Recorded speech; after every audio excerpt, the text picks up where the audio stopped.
असद के मिजाज से आप अच्छी तरह से वाकिफ हैं। क्या हो गया तुम्हें? माँ हूँ तुम्हारी, क्या इतना भी हक नहीं बनता? हक ही चाहिए अम्मी आपकी बेटी को, लेकिन उसके लिए ना कुछ फर्ज निभाने होंगे। अगर मैं ये मेहंदी उतरने का इंतजार करती रही ना तो सारी जिंदगी ये हाथ मेहंदी लगवाने के लिए रह जाएंगे, फिर कुछ नहीं आएगा इन हाथों में, ना दर्जा, ना हक, ना घर और ना ही असद। आप एक काम करें, यहाँ के मामलात मुझे मेरे तरीके से हैंडल करने दें। अगर मैं आपके जज्बात के मुताबिक ससुराल में रही ना तो अम्मी 4 दिन की कहानी होगी, फिर किस्सा खत्म। अपनी ये सब आसान नहीं है। अपनी जगह बनाने के लिए मुझे सबसे पहले इस घर के लोगों को अपनी आदत डालनी होगी। आप समझ रहे हैं कितना मुश्किल काम है? मुझे तो पता ही नहीं था कि मेरी बेटी इतनी अक्लमंद हो गई है।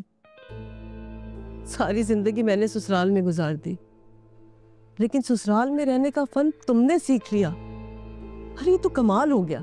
आपको पता नहीं है अम्मी, लेकिन मुझे पूरा यकीन है असद को आपकी बातों का बहुत बुरा लगा होगा। अरे भाई ठीक है, मना लेना उसको, मान जाएगा वो। और वैसे भी नई नई शादी है, इतनी देर तक नाराज नहीं रहेगा, मान जाएगा। प्लीज प्लीज आप आइंदा ख्याल रखना, ऐसी कोई बात मत करना। अच्छा भाई ठीक है, नहीं करूंगी आइंदा से कोई ऐसी वैसी बात। लेकिन तुम भी मेरी बात ना जरा गौर से सुन लो। ये असद की डोर को मजबूती से थामे रखना, और मजाल है जो तुमने इसको जरा भी ढील दी हो, क्योंकि जहां तुमने ढील दी और जहां ढीला छोड़ा, बस समझो ये वहीं उलझ जाएगी। जानती हूँ, मैं सब जानती हूँ। अब आप बाहर चलें। बाहर बैठे लोग ये सोच रहे होंगे कि अंदर माँ बेटी में पता नहीं कौन सी राज की बातें हो रही हैं। उठे चलें। ठीक है, मगर एक बात तो बताओ मुझे, ये आशिर की दोस्त का क्या मामला है? कुछ नहीं, बस वो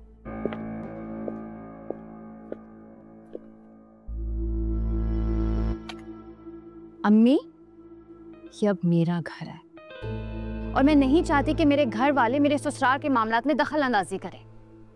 आप सोच भी सकती हैं कि आपकी बातों ने असद को कितना हर्ट किया होगा। अम्मी, मेरे सारे हक, सारे फर्ज असद और तायाबू के हैं। आप अपने हक और फर्ज से दस्तबरदार हो चुकी हैं। प्लीज इस बात को याद रखें। और कैसा लगेगा आपको कि आपके घर के मामलात में कोई और दखल अंदाजी करे? कैसा लगेगा अम्मी? अच्छा लगेगा आपको?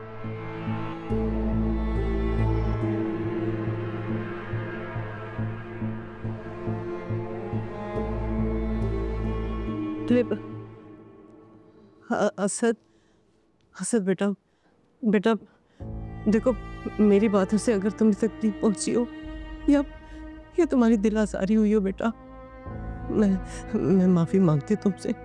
देखो बेटा, मेरा मतलब हरगिज़ वो नहीं कर, बस तुम मुझे माफ कर देना बेटा, माफ कर देना मुझे, तुम माफ कर देना मुझे। नहीं आंटी। असद, आपको कोई काम था तो आप मुझे बुला लेते। आयजा, तुम्हें क्या जरूरत थी चच्ची से बदतमीजी करने की? बदतमीजी? असद, मैंने उनसे बदतमीजी नहीं की है। मैं सिर्फ उनसे ये कह रही थी कि उनके जेठ का घर जरूर है, लेकिन अब मेरा ससुराल भी है। जो कुछ भी है आयजा, तुम्हें चच्ची से ये बात करनी ही नहीं चाहिए थी। अब बुरा लगा होगा उन्हें, पता नहीं क्या सोच रही होंगी। असद, अगर अभी मुझे किसी की भी फिक्र है तो वो आप है। आप इतने हक से मेरी हर जिम्मेदारी उठा रहे हैं, हर फर्ज निभा रहे हैं, तो क्या मैं इस बात का पास नहीं रख सकती? और असद, ये हमारा घर है और हम कैसे बर्दाश्त कर सकते हैं कि कोई भी, चाहे वो मेरे माँ बाप ही क्यों ना हो, हमारे घर के मामलात में दखल अंदाजी करें? आज अम्मी ने कहा, कल खाला सब बोलने लगेंगे।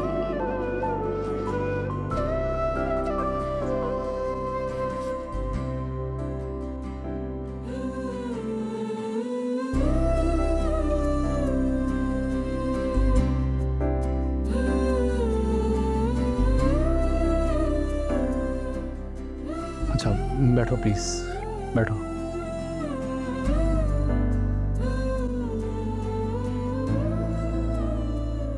इत्मीनान हुआ बहुत तुम्हारी बातें सुनकर।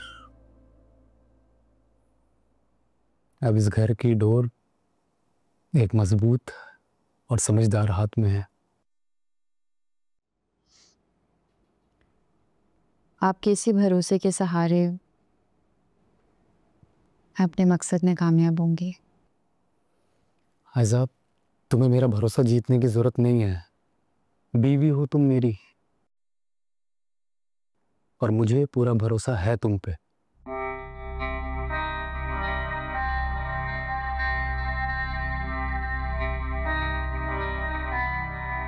और आप अम्मी की फिक्र मत करें, मैं उन्हें ऐसे मना लूंगी। हाँ प्लीज मना लेना। अच्छा चलो आ जाओ, जल्दी से, सब वेट कर रहे हैं नीचे। जी। जल्दी आ जाना।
भाई। बोलो। वो ईशल ने आपसे बात करनी थी। वो दरअसल हम सबको इनवाइट करना चाह रही थी अपने घर डिनर पर। बात कराओ। ये नहीं बात करें। हेलो। अस्सलाम वालेकुम भैया, कैसे हैं आप?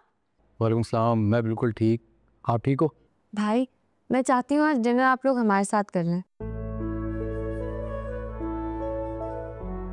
प्लीज इनकार मत कीजिएगा। चलो ठीक है, अगर आप दोनों की ये ख्वाहिश है तो फिर आ जाएंगे हम। Promise? Promise. Thank you so much. Okay perfect, I will be looking forward. Bye. आप खुश? भाई बहुत खुश हूँ। You know what, you the best brother in the world. हाँ, थैंक यू। आ जाओ। चलो।